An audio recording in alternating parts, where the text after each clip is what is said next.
galerinha desenrolada, vamos mais, vamos para frente. Depois de a gente ter entendido um pouco sobre a transmissão, sobre condução, vamos para transmissões de outras duas formas, a convecção e a radiação. Observe que, se nós falamos da condução, que é sólido, nós vamos falar de outras transmissões que não usam material sólido, tá? Sempre lembrando que a transferência de calor só poderá se dar se estiver em desequilíbrio térmico, ou melhor, se os dois pontos analisados tiverem temperaturas diferentes. Eu não poderei transferir calor se não tiver variação de temperatura, não houver oscilação de temperatura. E sempre isso em foco, pelo amor de Deus, não vai dizer por aí que aprendeu comigo e não aprendeu essa questãozinha da temperatura estar diferente. Bom, vamos lá, não perder muito tempo. Convecção é um dos processos interessantes. A convecção, na verdade, é um processo que é utilizado nos materiais líquidos e gases. Todo material líquido e gases, que são chamados de fluidos, eles transferem a sua energia por convecção. Diferente da condução, que é passada molécula a molécula, a convecção há uma mudança de material. Ou melhor, o material começa a se mover dentro da próprio recipiente, já que os dois materiais, líquidos e gases, são, na verdade, sem forma, eles tomam a forma do recipiente. Então eles vão mudando, vão saindo do canto. É como se tivesse pegar um presente, uma fila, em que ele pega o presente, que seria o calor, e aí ele pega esse presente, muito feliz com aquele presente, sai correndo dali, e aí o próximo chega para pegar, e depois o próximo, e aí eles vão girando, fazendo uma forma cíclica, eles vão se movendo ali. Interessante porque isso é um material fluido, então quando eu recebo esse pacote de energia, eu fico tão agitado, tão feliz, que eu acabo dilatando. Na dilatação, que é um aumento de volume, minha densidade cai.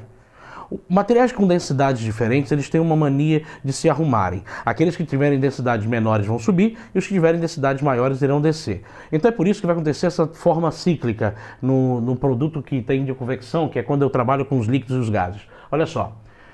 Quando o material recebe esse pacote de energia na convecção e ele fica dilatado, ele aumenta o volume dele, a tendência dele é subir. Então quente sobe, perfeito? Então ele vai, sobe, e aí o material que está lá em cima, que é frio, acaba descendo para ocupar o espaço. Por quê? Porque não pode ficar vácuo no local. O material de ar quente não pode subir e não ficar nada ali. Então tem que descer um material frio. Frio, quente, em que relação? Só precisa ter pequenas variações de temperatura. Não precisa ser bem quente nem muito frio, só precisa ter pequenas variações de temperatura. Se aquilo está 1 grau Celsius, meio grau Celsius diferente do outro, fará esse processo de convecção. Você deve ter observado que quando você bota alguma coisa para esquentar, uma água na panela, você percebe que as bolhas vão começando a girar lá dentro. Se você bota algum material dentro, tipo um ovo para cozinhar, aqueles ovinhos de codorna, você vai ver que eles vão se mexendo ao sabor da corrente. Por falar em corrente, será que nosso planeta não funciona do mesmo jeito? Observe que os oceanos, que são a maior parte do nosso planeta, eles recebem uma radiação bem maior no Equador do que nos polos. O material que está no Equador, então, fica quente. O material que está nos polos fica frio. Então, essa correnteza começa a girar, tentando ir para o lado quente e trazendo o quente para o lado frio. Dessa maneira, ocorre um equilíbrio no planeta. Se esse desequilíbrio ocorrer, a gente não consegue mais ter vida na Terra. Essa forma de transmissão em que ele vai levando esse material ao longo do oceano é importantíssima. Vamos pensar na praia. Nesse Brasil, obviamente, com o litoral do jeito que é muito cheio de praia. Eu quero que você imagine a praia do sul e do sudeste. Muita gente na areia, pouca gente na água. Eu quero que você imagine as praias que vão subindo para o lado nordeste. Muita gente na água, pouca gente na areia. Será que isso é uma questão de cultura? Não. Observe que quando eu estou mais ao sul, eu estou pegando as correntezas frias que vêm do polo em direção ao Equador. E elas vão esquentando ao longo que vão chegando lá. Já os que estão no Nordeste começam, a temperatura já está maior, a água já está mais quente, e aí, obviamente, tem mais banho na praia do que na parte do Sudeste.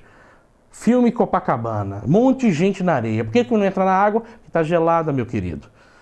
A água está gelada. Você que mora em outro lugar, região do país, não se iluda. É Rio 40 graus, mas infelizmente a água está numa temperatura bem mais baixa do que 40 graus, tá? Bom, beleza. Então é um processo, as correntes. Outra coisa que é muito legal é a história das brisas, os ventos, né? Você chega na praia, vê aquele vento vindo do mar. À noite, engraçado, ele inverte. Ele vai do continente voltando. Essa brincadeira de ir e vir do vento tem a ver com a convecção. A areia, de manhã, esquenta, levanta o ar que está sobre a areia, ar quente, e o ar frio que está dentro da água vem em direção ao continente, trazendo essa brisa do mar, a chamada maresia. Não é esse tipo de maresia que você está pensando, tá? Então, beleza, essa corrente vem do mar.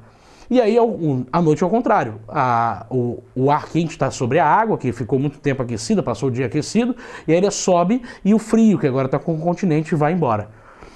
É só lembrar o seguinte, onde está mais quente? Se você pensar de dia e de noite, onde estiver mais quente? Se estiver mais quente na água, o vento vai para lá. Se estiver mais quente na areia, o vento vai para lá. Então o vento vai sempre na direção do lugar que está mais quente, tá certo? Outros equipamentos interessantes que usam convecção é o aquecedor e o ar-condicionado. Você já deve ter percebido que eles são instalados em opostos diferentes, um é em cima e outro embaixo. Por quê? Porque o ar-condicionado ele pega o ar quente e transforma em frio. E onde o ar quente está? Em cima. Então ele puxa e joga o ar frio. E o aquecedor? O aquecedor tem que pegar o ar frio, que está onde? Embaixo. Aquece e joga para cima. Então eles estão nos lugares certos e têm instalados assim. A outra forma de transmitir energia é a radiação. A radiação é uma transmissão que vai direto da fonte para o objeto. Não há intermediários no processo. Ele é feito através de um tipo de onda eletromagnética não visível, chamada de infravermelho, que é o IV para nós e que na maioria dos livros eles falam sobre IR, que é em inglês, tá? O infrared. Essa onda eletromagnética consegue transportar calor da fonte direto para o objeto. Nossa maior fonte de energia, ó, o solzão lá, de manhãzinha ele está lá, leva 8 minutos para a onda sair de lá e chegar na Terra. 8 minutos a 300 mil quilômetros por segundo. Essa radiação chega e você começa a sentir o calor. Imagine se não tivesse essa forma de transmitir. Observe, é a única forma que consegue transportar energia no vácuo. Então, se houver vácuo e eu quiser transportar energia, radiação é o meu problema. É ele que vai atuar ali para fazer essa transferência.